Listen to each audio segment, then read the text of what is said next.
Hi everyone. So today we have Herleen Sandhu with me, and Herleen is a medical esthetician, and she also has her own independent clinic in Brampton, Canada. So we're going to be asking Herleen all sorts of skincare questions. So very warm welcome, Herleen. Thank you so much for joining me today. And I Thank you so much for having me, Jag. shall I start by being a little bit British and ask you how the weather has been in Canada? It's very cold today. Yeah. Very, very, very cold, but we've been very lucky not to get any snow. Yeah. But it is cold. Yeah. Okay. Yeah. I mean, it's been pretty grim here too. Yeah. So I guess I've only been here in the country for 13 years, but I guess I'm getting used to it now. Yeah. Yeah. Our weather is very similar, but Yeah. I still feel like you guys don't get much of a hot summer. But otherwise, I would say we have pretty similar weather. Yeah. Yeah. I mean, we can't complain about the cold to you guys because it gets really cold for you. Very, very, very, very cold. Yeah. Yeah. Okay, so Herleen, like we discussed, so I have some questions that were sent over to me by about different people. And the first one, let's dive right into it. And the first one I have is how to control spots or acne through menstrual cycle. Okay, so this is a great question. I met with this all the time, even in the treatment room. Yeah. So it's very multifaceted. It's not a one size fits all approach. So when I met with a client and they're trying to figure out how to get their hormonal acne under control, people experience it in very differently. Some right before their period, some during their period, and some even right after, which it doesn't matter. What I'm concerned about is the severity of it. So an occasional breakout, one or two, is not from a professional standpoint. This is not something I'm going to be overly concerned about or feel that I need to have some form of intervention. But when it becomes cystic and it's painful, it's starting to spread across the face, and there is a direct correlation between that time of the month and when this is happening.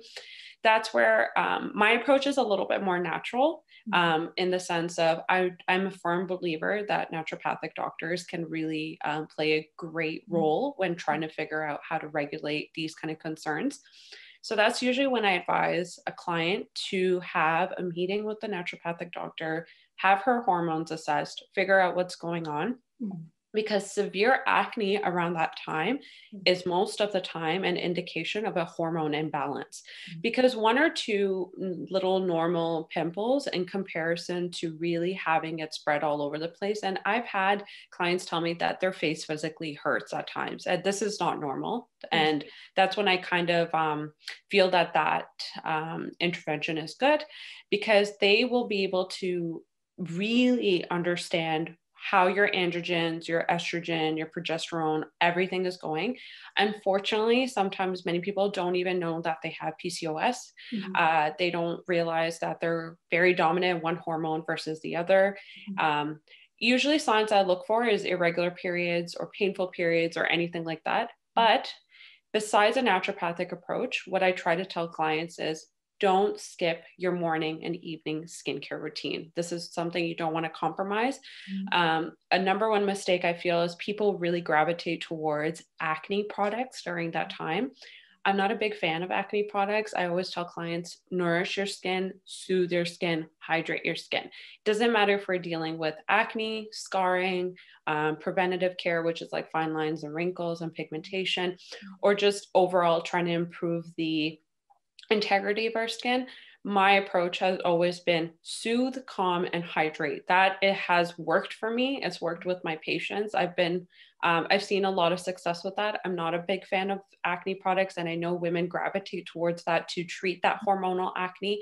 So what I tell them to do, keep your skincare routine going, keep it consistent. Don't use overly harsh products. Don't try to strip your skin dry.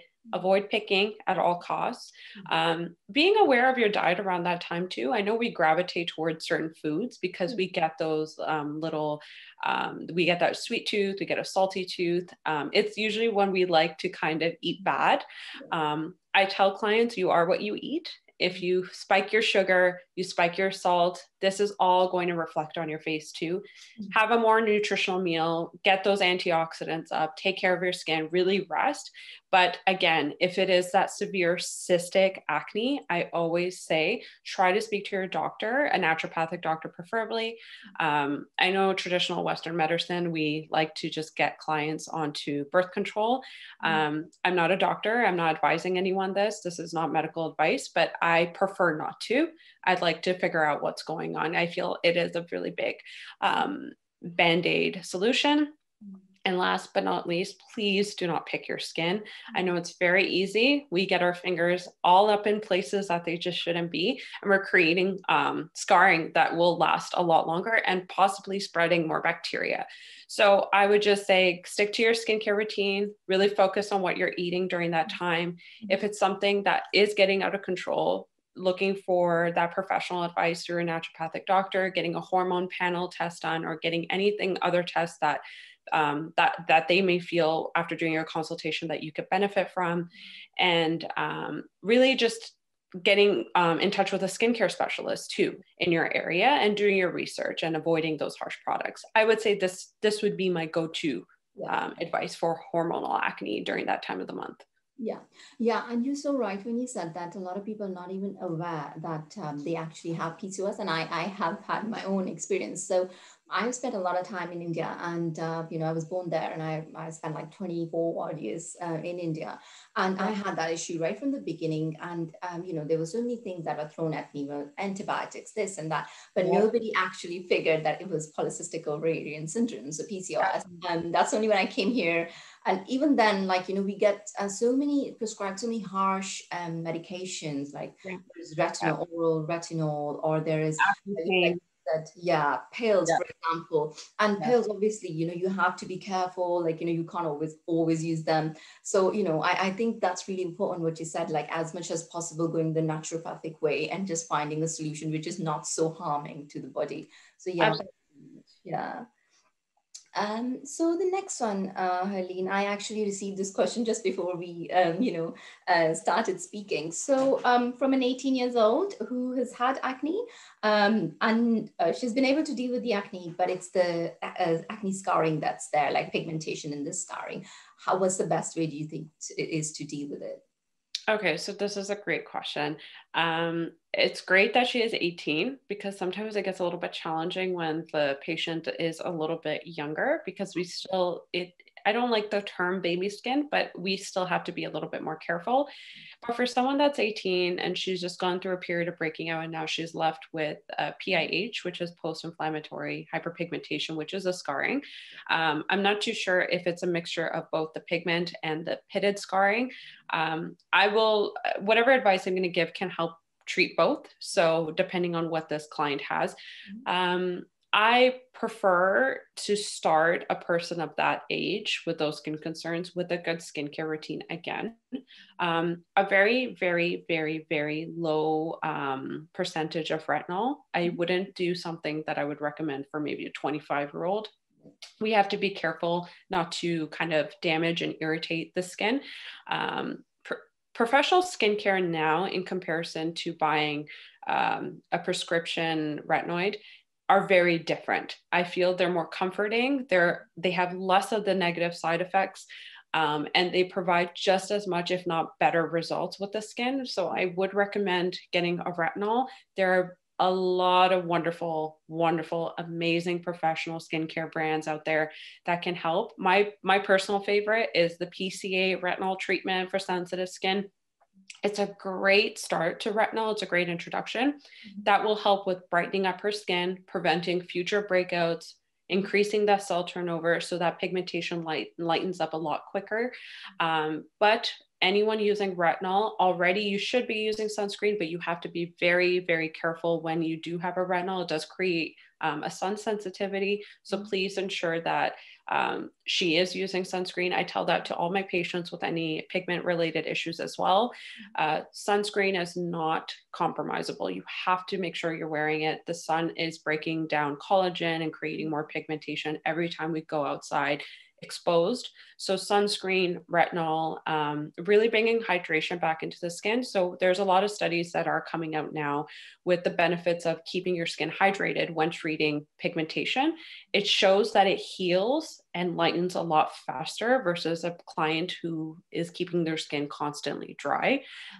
So bringing that necessary hydration back in, depending on her skin type, if she's normal, oily, combination, whatever it may be, finding the right hydration for her. Another thing that I would recommend is perhaps microneedling. So with microneedling, again, you want to find a professional skincare therapist that can take everything into consideration, their age, how bad the skin is, how many sessions they might need, really advising the client on realistic expectations. But my go-to treatment is always microneedling. I love it. I feel that the benefits are endless, and even for clients that don't have that pigmentation. So these are some simple things I would recommend. So sunscreen, finding a retinol that works for her, perhaps looking into microneedling with a professional, and making sure that she's really diligent with her morning and evening skincare routine that's nourishing and not drying again, because I know teenagers tend to really gravitate towards acne products when they are experiencing acne. And last but not least, I know this is a little bit kind of off, but I know that age group really gravitates towards companies like The Ordinary, Neutrogena, these drugstore brands. I don't recommend that. Things like Cetaphil are okay from the drugstore, maybe a moisturizer from the drugstore, but everything else, if she's going to look for a treatment like retinol or even something like vitamin C to use during the daytime, just get good products. I truly believe quality over quantity, because it will provide her more visible and faster results. Okay. And, is retinol, I believe retinol is to be used at nighttime and vitamin C in the daytime, right? Okay. Yes. And retinol, yeah, go ahead. Yeah. So the reason with retinol, this is a great question that you asked, because even as I try my best to educate clients in person and on my Instagram, a lot of people, they're still not aware that retinol should be only applied at night. It is not stable in direct sun exposure. And plus, if you've applied retinol and you go outside in direct sun exposure, you risk the chances of burning. So this is another thing. One, it won't be working anymore once it comes into direct exposure. And two, you can create really bad side effects on the skin. So these are two major reasons why retinol should never be applied in the morning time. Okay. And in terms of SPF, there's different schools of thought that, some say 25 should be okay, and some say that it should really be 50. So what do you think on that for regular use, not on holiday, like just everyday use? So that's a great question.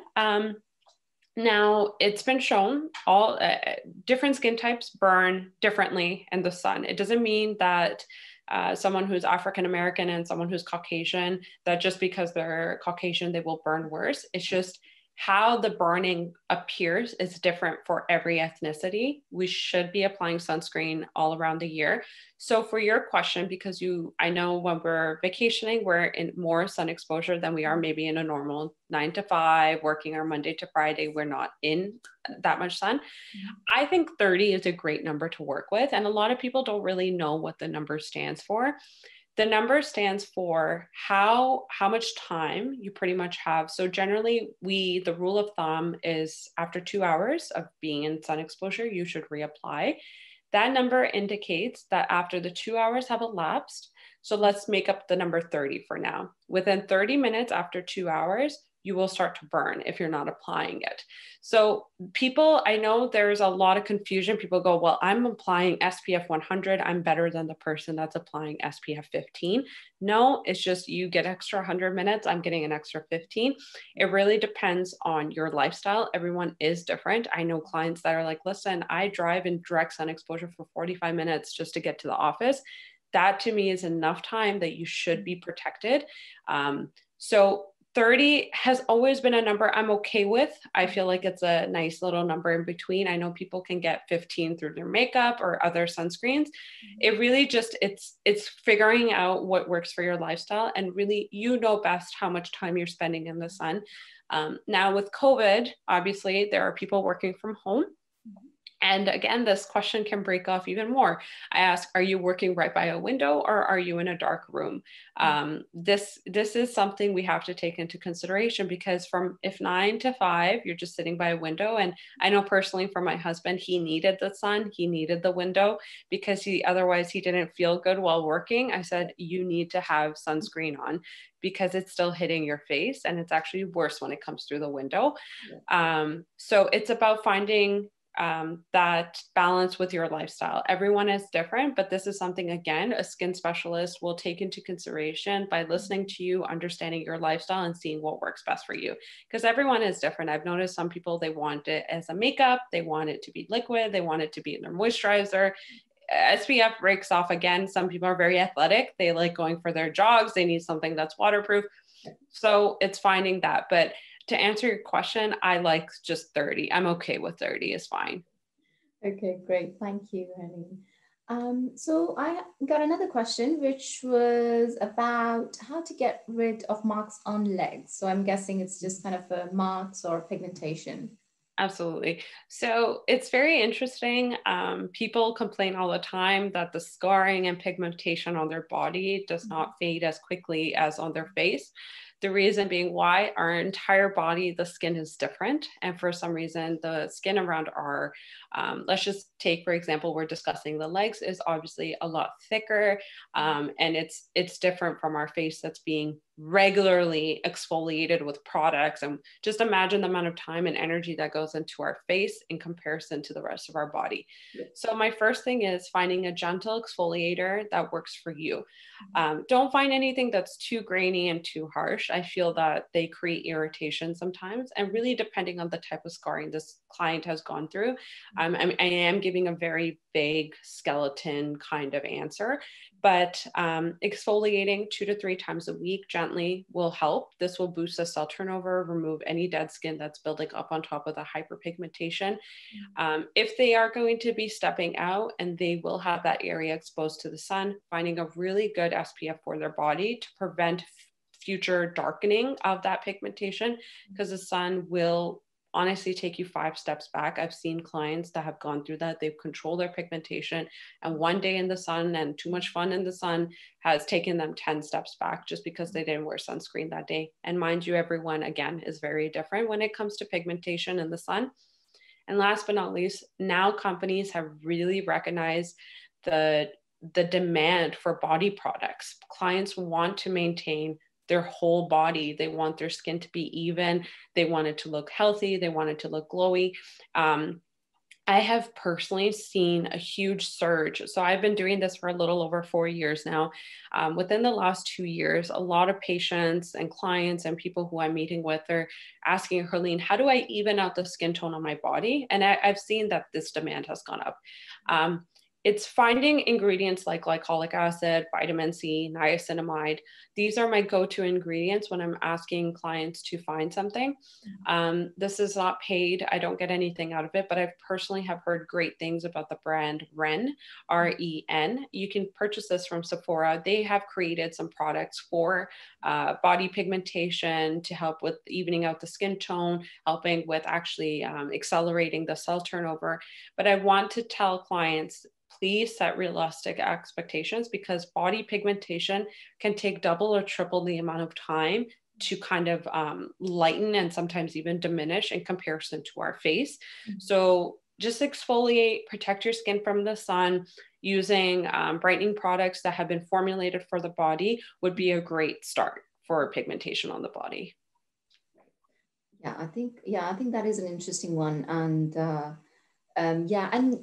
obviously, you'd recommend keeping the areas a lot of the times we focus so much on our face and we don't properly moisturize our body, right? So I think doing the exfoliation, you have to make sure that you're using moisturizers as well. Yeah, and I think I remember a girlfriend of mine had told me, she said, oh my God, it costs so much to maintain our face. How am I going to afford taking care of the rest of my body? And this is when I think there's just that lack of knowledge that companies have created these larger bottles. There's a lot more product because they also understand if you're spending over $100 on a vitamin C serum for just your face, that's going to last 4 to 5 months. No one's going to spend that kind of money on their body. It's very hard to afford that.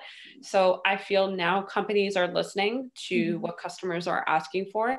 And this Ren was just one example. I'm sure if you go online and you search up body products for skin pigmentation, the amount of products that will come up will be endless. But again, building off of that, if you do decide to purchase something for your body, sunscreen is non-negotiable, because they will probably be using some brightening agents and ingredients in that product, which means you are creating a sun sensitivity. We are accelerating that cell turnover. So to not ruin the benefits and not to take 2 steps back, really ensuring we're wearing that sunscreen is very important, or just wearing clothes in general that protect your skin from the sun.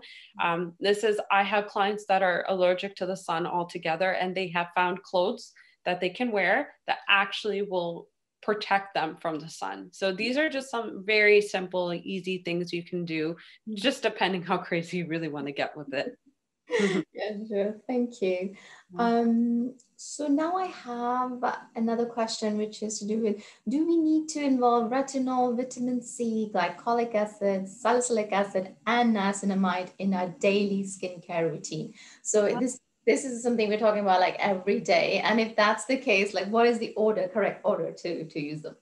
Okay, perfect. So for this question, I actually had to write down notes because I have such a long opinion about it. So glycolic acid, salicylic acid, niacinamide, vitamin C, retinol, great ingredients. They're tried, they're tested, they're researched. They have proven to be effective ingredients. Again, it really depends how you've purchased them. Would I recommend the ordinary in comparison to maybe a medical grade skincare product like IS Clinical or PCA or all those other brands? They're going to be very different consistencies, but they are all wonderful and they're not meant for everyone. So this is where I'm going to break it down a little bit more. Things like age is a big important component. Again, like going back to the 18-year-old client we had who has hyperpigmentation, maybe I wouldn't put her on all of these ingredients because she's fairly young. But someone who's 50, maybe she can take on everything. But again, I take that into consideration. I have to take their current skincare routine into consideration. I have to take into even consideration some clients don't respond well to certain ingredients. I have noticed, particularly with South Asian women, we don't respond well with salicylic acid. Unfortunately, this is known to be great as a decongester and helping with acne. This is where I recommend niacinamide and retinol. So this is just a beginning a kind of way of me showing how complex it can get and the role that skin specialists play when creating a customized skincare routine for you. They all are great. It really just depends how old are you? What skin concerns are we addressing? What are you currently using in your skincare? What will be your skin's tolerance towards certain ingredients? Because not everyone is a great candidate for everything, just because their skin may not like it and it created some type of irritation. And what are your expectations? What are we trying to focus on and work on? So for pigmentation, I love retinol, I love vitamin C, and I love niacinamide. These are great ingredients. If you were working on acne, then maybe I would recommend the retinol, niacinamide, and glycolic acid. If someone is 30 and now they want to start with preventative skincare, all the above is great. I would say let's do all of it. But it's how we're introducing them. What is the formulation? How does their skin respond to it? Some ingredients work out better in certain periods of the day than others. For example, like we discussed with retinol, we're not meant to use that during the daytime. Vitamin C, a little fun fact, it's great during the daytime because it's antioxidant protection and it actually will make your sunscreen work better. So if you've applied a great vitamin C serum below and you've moisturized and you follow up with your sunscreen, it will make your sunscreen provide you more effective protection from UV rays and any free radical damage like pollution and chemicals that we're met with on a day-to-day basis. But I know patients that don't respond well to vitamin C. If you are acne prone, I tell clients to kind of steer away from that. But it's whenever I'm met with someone and I'm creating their skincare routine, I'm taking multiple factors into consideration before selecting the right ingredients for them to use. Yeah. But if the answer is yes and no, then pretty much. Again, it's just, I've always wanted clients to understand this. Every single person is different. I could have two sisters coming in and they're on completely two different skin regimens, and I have not recommended the same thing to the other one. And they get blown away by this. But even though we're raised in the same environment, we eat the same food, we are our own person, and our skin will respond to something very differently in comparison to our sister, our mother, our friend. So again, it's very important. Don't let the internet educate you. Meet with a professional, find skincare that works for you, and they will properly advise you on what order to use it, what not to use, and why you're using it. There's a lot of people who don't even understand why they're using what they're using for their face and if it's even making a difference. Thank you. And, so usually there's like this. So for example, we're talking about glycolic acid. So well, I don't know this answer either, but is it that acid goes first, then you have the moisturizer, then you have the sunscreen in the day? Great question. So let's talk about serums, because this is usually where companies generally will place the most amount of actives into their product. So if you're using, I'll start with the vitamin C serum. Like I said, I would prefer that during the daytime. So preferably a very basic skincare routine I would create. I would say start with your cleanser, apply your vitamin C serum, followed by your moisturizer and sunscreen if you're stepping out. Niacinamide is forgiving. It can be used morning and night. One example that I do have is from PCA. They have a vitamin B3 brightening serum. Depending on my client's rest of their skincare routine, that ingredient is a little bit more flexible and can be used morning or night. Retinol, again, if you are using it as a serum, but usually retinol is a standalone product. It's usually the last thing that people apply. I would say cleanse, tone, apply your retinol, followed by your eye care and your lip care, and kind of leave it alone, unless your skincare therapist has advised differently, because retinol can be drying. So sometimes especially with professional skincare, they will create a moisturizer that is suitable to be applied on top of the retinol to kind of lessen the effects of the dryness that can come, that is associated with the retinol. With salicylic acid, I'm a firm believer that this should be only used at nighttime, because we're generally most of the times treating acne. Salicylic acid can create a sun sensitivity. It is known to do that. So please make sure that that's also at nighttime. Glycolic acid is one of those things that it can be found in multiple products, in cleansers, toners, serums, moisturizers, masks. It's a product or ingredient that's used very loosely. For me, when it's that type of, the word acid can scare people. It's not like when you pour it on your face, you're going to burn. Again, it depends on how strong it is, the strength of the product. But generally, those are things too that I like to stick to the nighttime. So to answer your question, niacinamide and vitamin C and hyaluronic acid, this is another thing. I know it's not in the list of ingredients that we're talking about.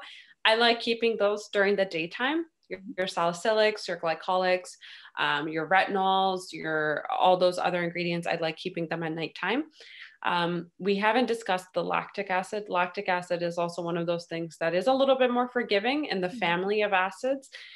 It generally does end up falling in the evening again. And it's just because our body is regenerating itself then. This is when our skin does the most heavy lifting. And so it's great to do it at nighttime when you're at rest. Plus you're not in direct sun exposure. So the effects of the product are a lot more visible. So mostly it really depends on the ingredient when you're going to use it. Okay, great. Yeah. Thank you. So moving on to the next one, I think we've kind of covered this, but oily skin versus dry skin, and how does that, change the kind of daily skincare routine that you should have? That's a great question. So I know we're discussing oily and dry, but I always personally feel that no matter what your skin type is, the focus should always be to hydrate, soothe, and calm the skin.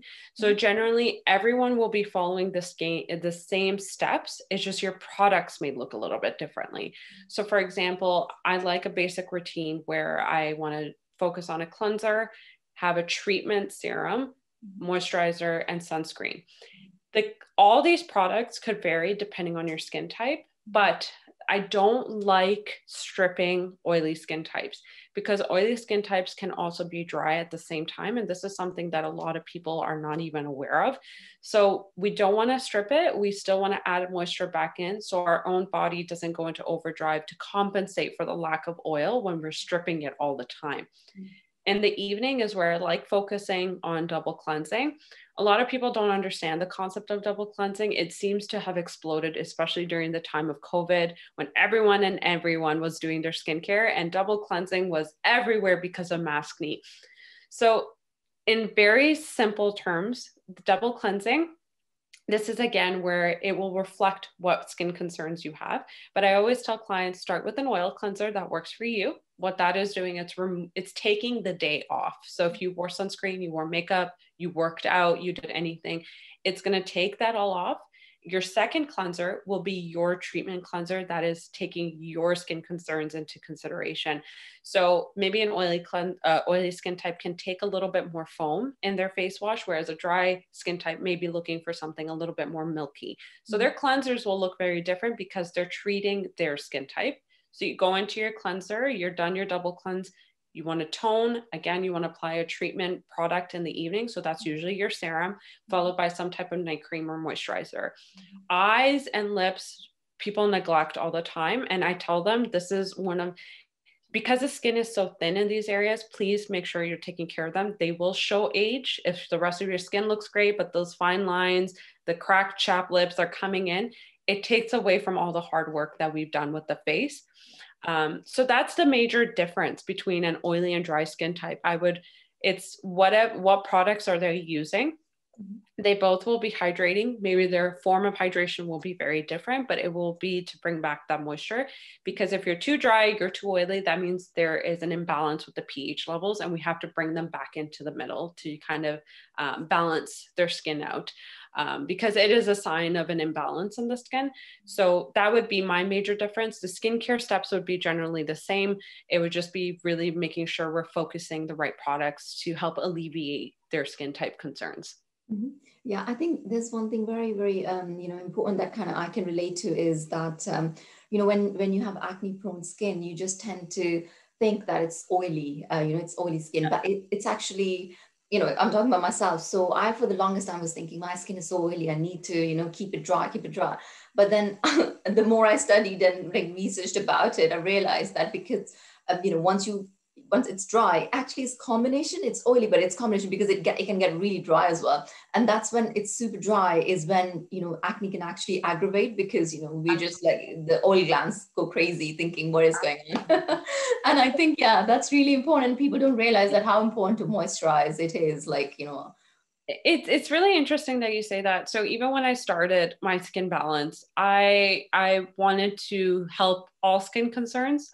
For some reason, I attracted so many acne prone clients, patients suffering from acne, and 9 out of 10 times they have stripped their skin, they have damaged their skin barrier, they're drying their face so much, and they're not realizing they're going into a vicious cycle. And when I would say, let's hydrate, they're like, but no, I'm oily, or no, this is going to clog my pores more. It's such a big myth and big misconception that a lot of these acne brands have kind of brainwashed clients and customers and patients into thinking this is what you need. You have to literally suck the oil out of your face. Oil serves its purpose. And this is the number one thing I want to teach clients is having a normal amount of oil on our face. It's protecting our skin. It's nourishing our skin. It's a film that is literally a barrier, and it's making sure our skin is okay. We take it as the enemy and we're just like, we need to get rid of it. And I say no. So that's why people are very shocked. Even it's very easy to post these before and afters and be like, aha, look at all the work I've done. But 99% of the time, the amount of hydration I've added back into this client's skin, they are scared, they're nervous, they think their acne is just going to explode with all this hydration. It's about finding the right hydration for you. It's about doing your skincare properly. And again, quality over quantity. It's the type of products we're applying. So you are like most of my clients, and it's really, really, really rewiring our brain not to be so scared of hydration. Yeah, yeah, exactly. Yeah. Okay, so I have one very interesting question. Actually, we were talking about retinol, and it says, so somebody asked how to build a retinol skin tolerance. This is a phenomenal question. So for a lot of people, I met with two different groups. So one is my retinol newbies. They have never had retinol in their skincare. And then my other more experienced retinol users. And usually most of the time they have been introduced to retinol through their doctor. So I'm here to I'm going to break down both to you. So I will start with the doctor retinol. So when retinoids are prescribed through a doctor, usually that client is very hesitant to use a medical grade retinol through a professional skincare company because they remember their experience with the prescription.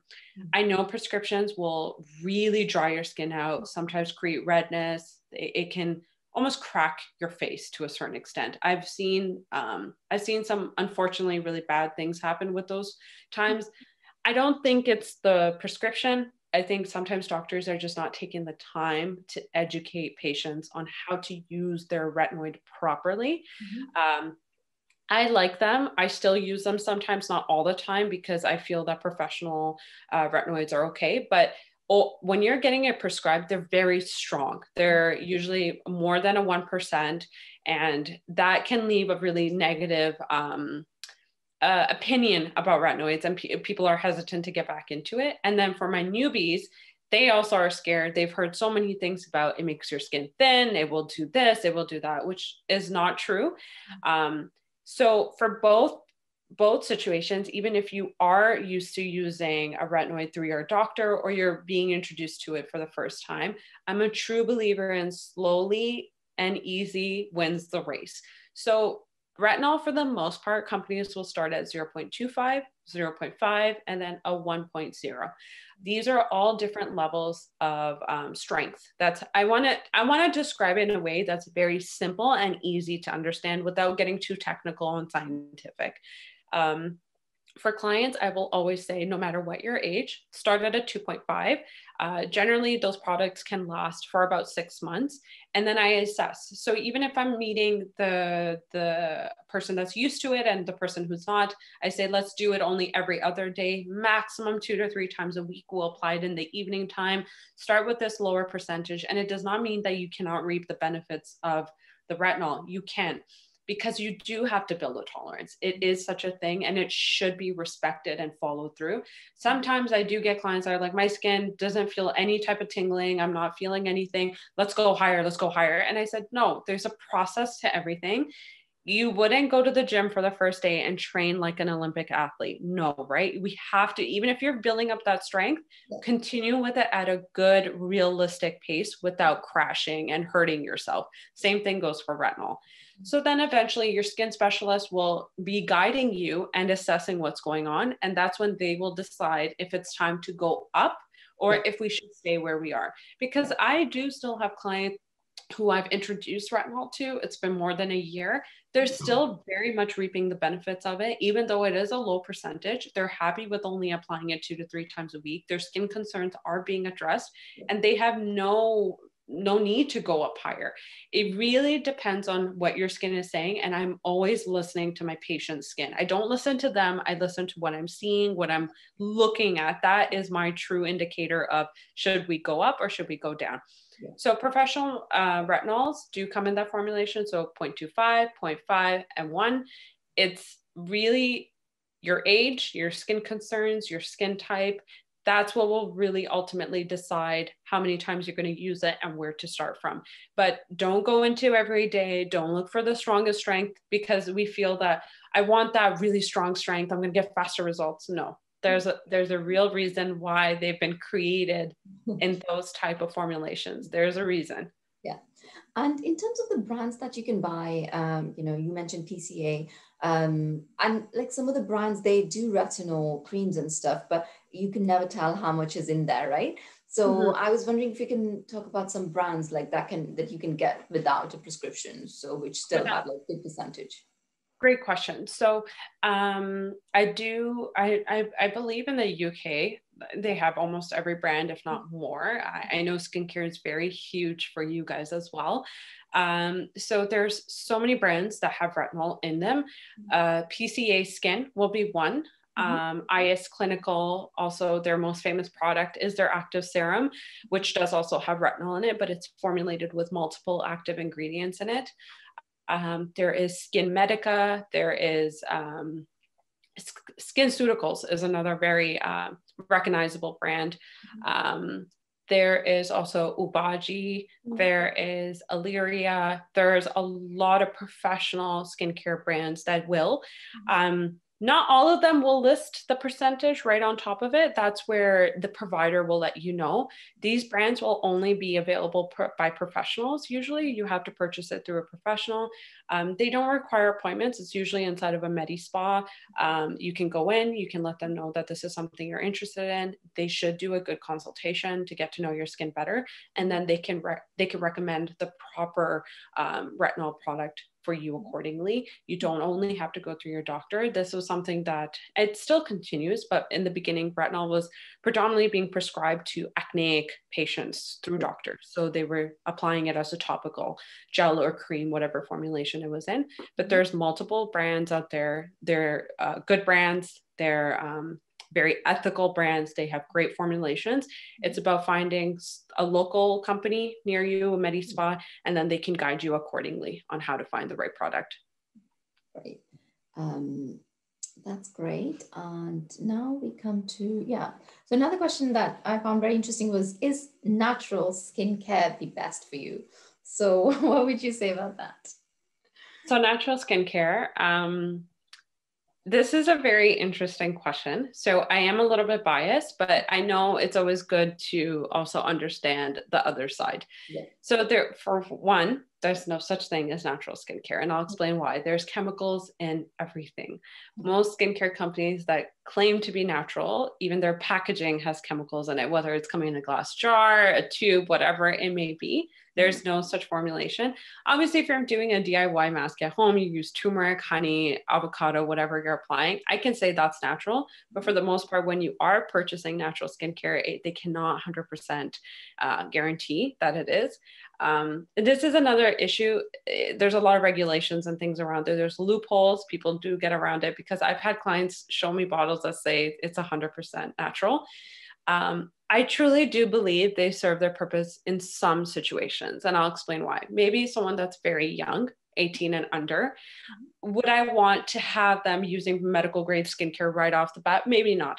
Even being down the road when I have children, maybe I won't feel comfortable. I feel that there's a time and place for everything, and maybe a 12-year-old preteen doesn't need to use medical grade skincare. That's where the natural ingredients can kind of come in. Unfortunately, some people do experience eczema, psoriasis, dermatitis, rashes on the face, making them not a good candidate for certain products through medical grade skincare. And they can only use things like aloe, coconut, huaba oils, and everything just to kind of alleviate the symptoms of what they're going through. I understand in those circumstances. But for the most part, natural skincare will never be able to produce the same visible results that medical grade skincare can.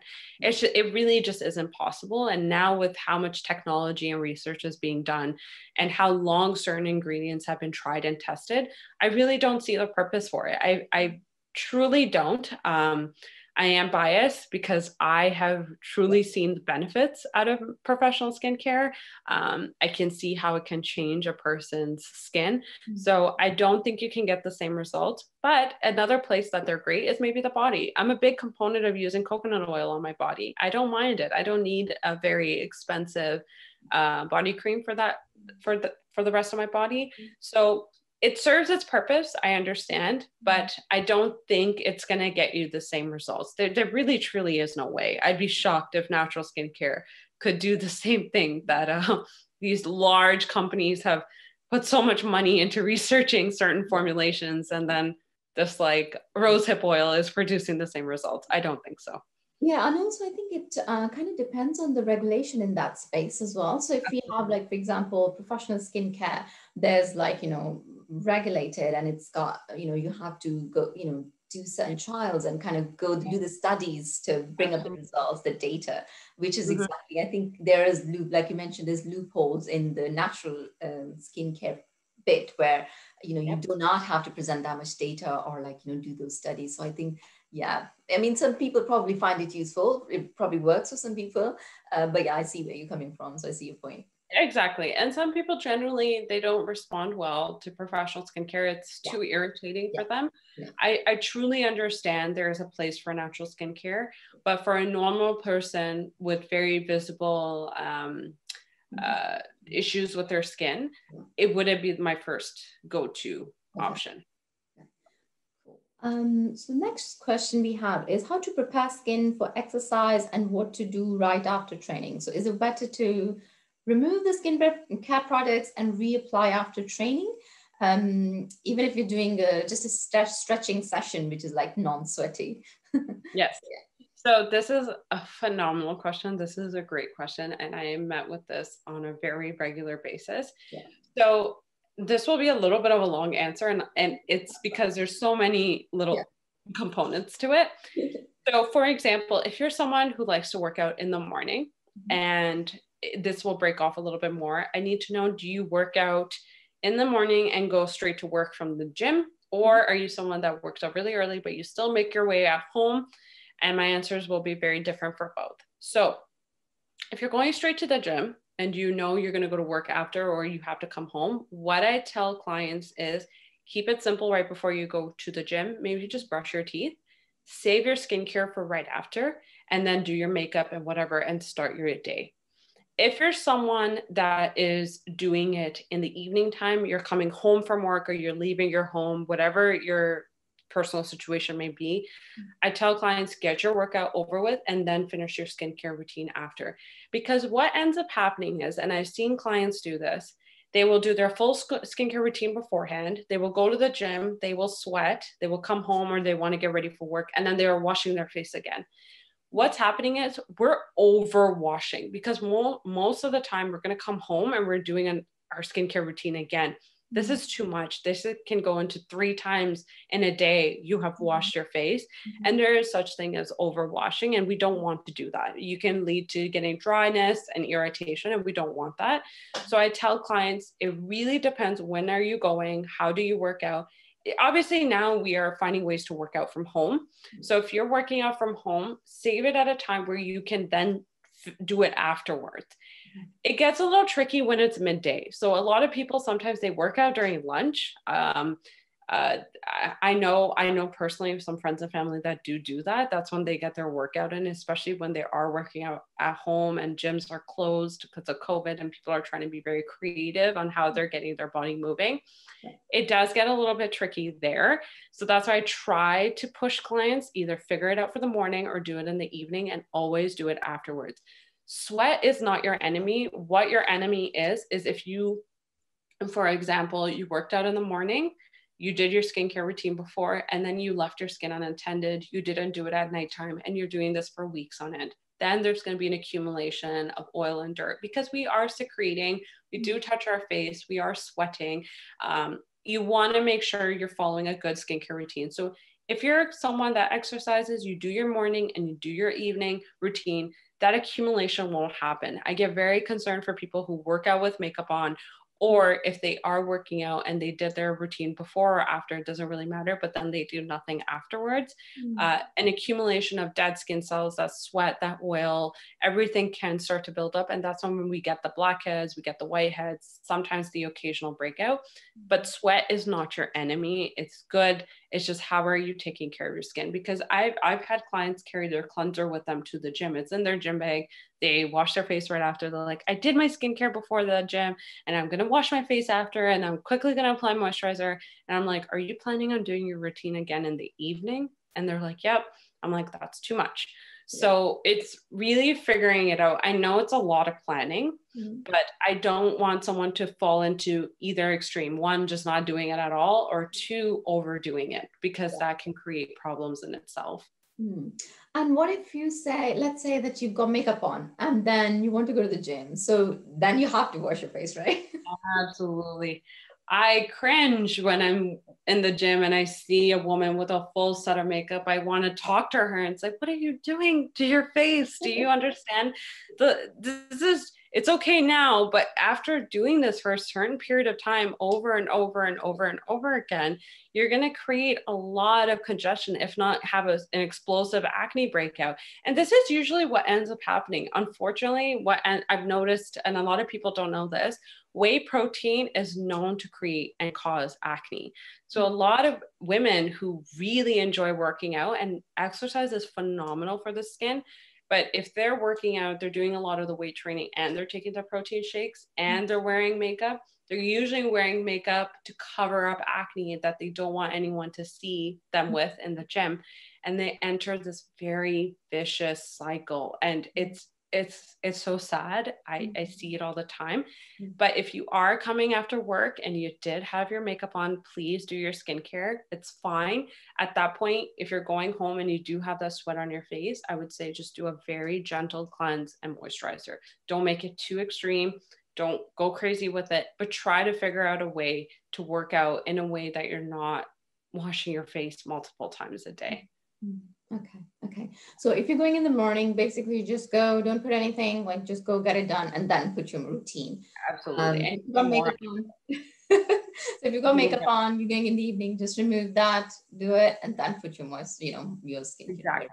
This is a valid concern, honestly. We have very busy lives. I know women are, and men too. All this advice today, men should do skincare. I'm just going to do a PSA right now. Men should definitely do skincare. Yeah. I tell my husband all the time, I'm like, you don't want to look 50 at 40 and I still look 30. So take care of your skin. It will show. If we're not seeing it now, we will see it down the road.